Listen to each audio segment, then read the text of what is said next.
Сәлем достар, арнама қош келдіңіздер.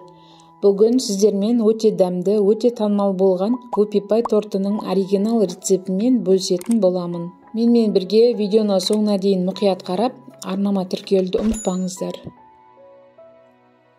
Алдымен сармайға қара шоколадты салып, ертіп аламыз.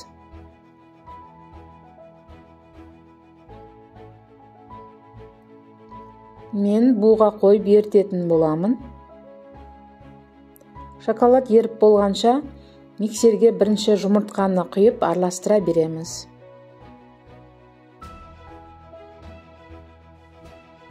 Алдымен жай жылдамдықта, кейін орташа жылдамдықта араластырамыз.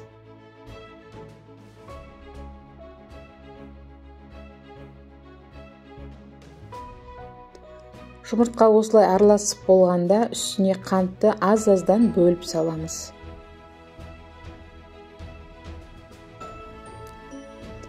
Жай жылдамдыққа қойып, кейін жылдамдығын көтереміз. Осылай көпіршіп көтерілгенше 5 минуттай араластырамыз. Жаңағы еріген шоколадты массамызды будан алып, сәл араластырып жіберсек, су басылады. Сол кезде оны миксерге жұмыртқалы массамыздың үстіне жаймендеп құямыз. Миксердің жылдамдығын орташасына бұрап қоямыз. Осылай араластыра отырып, шетінен құямыз.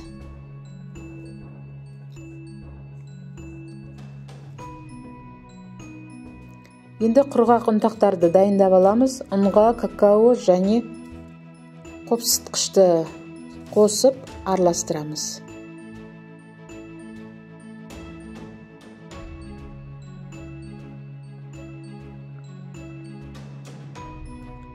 Және тұз қосуды да ұмытпаймыз. Осы дайын құрғақ қоспамызды миксердегі массаға шетінен бөліп саламыз. Миксердің жылдамдығын азайтып қойып салуымыз керек, әйтпесе құрғақ қоспамызды жан-жаққа ұшырып жібереді. Кейін салып болған соң жылдамдығын орташаға қойып араластырсақ болады.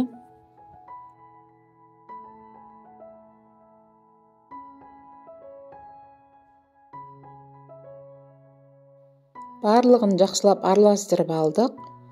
Міне бізде осындай масса дайын болды. Енді пергаментті алып формамен осылай жасауға да болады. Бұл форма менде 26 диаметрлік болған соң, одан кішілеу 22 диаметрлік кольцаны алып осылай сызып алдым.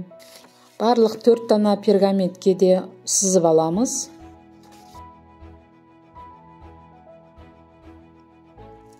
Дайын массаны кондитерлік қалташаға құйып алып, пергаменттің ортасынан бастап сызыққа дейін құйып шығамыз.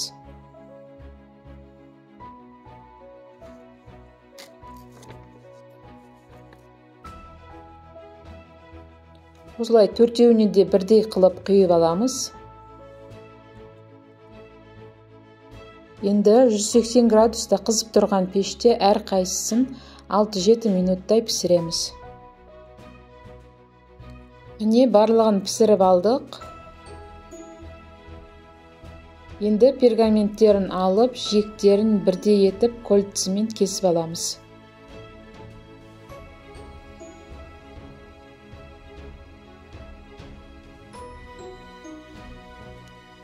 Барлығының жиектерін тегіс етіп кесіп шығамыз. Үстіңгі бір коржды сәл кіші етіп кесіп алдым. Корждарымыз суығанша арасына жағатын кремін дайындаймыз.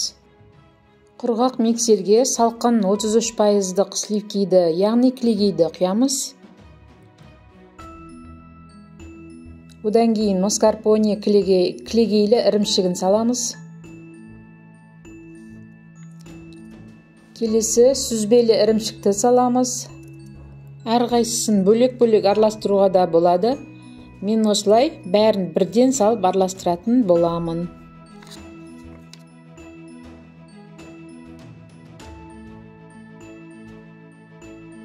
Соңынан қант ұнтағын саламыз.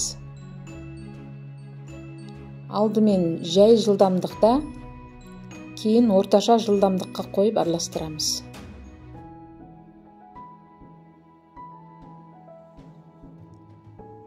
Осындай қою крем болғанша араластыруымыз қажет. Миксерден алып, арасындағы ауасын араластырып шығарып аламыз. Достар, рецептің құрамын сипаттама бөліміне жазып қоятын боламын. Сол жақтан көріп алсаңыздар болады.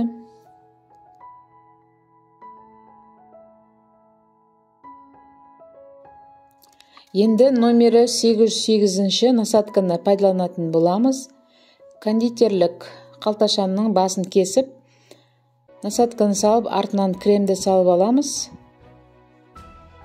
Енді тортымызды жинайтын боламыз.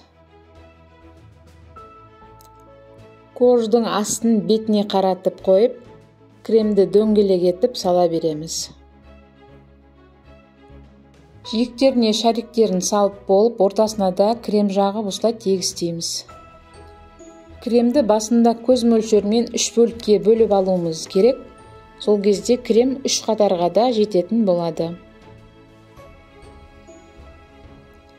Мінекей 3 қатар кремімізді жағып болдық. Енді соңғы 4-ші коржды қойып, сәл үстінен жаймендеп басамыз. Және қалған кремді бетіне осылай жағатын болсақ, тортымыздың беті тегіс болады. Енді тортымызды тоңазытқышқа 1 сағатқа қойып аламыз. Оған дейін бетіне құятын ганажды дайындаймыз. Мен шоколадтың үстіне кілегей мен сары май қосып, буға ертіп алдым. Осылай 2-3 минут араластырып, ыстығын басып аламыз. Енді тортты тоңазытқыштан алып, бетіне дайын ганажды құямыз. Палетканың көмегімен тегістеп патек жасаймыз. Және торттың бетін өз қалауларыңызша әрлеп әсемдеуге болады. Менің әсемдеген тортым осылай шықты. Тортты тоңазытқышқа кемінде 2-3 сағатқа қойып алуымыз керек. Міне вупи пай тортымыз толықтай дайын болды. Достар, видео рецепт ұнаған болса, лайк басып, арнама тіркелуді ұмытпаңыздар. Және қоңырауша белгісін басып қойыңыз. Өйткені алда көптеген керемет тегін мастер-класс рецептерін салатын боламын. Сол кезде сіз бірінші болып көре аласыз. Сіздермен болған Айнұр, баршаңызға сәттілік.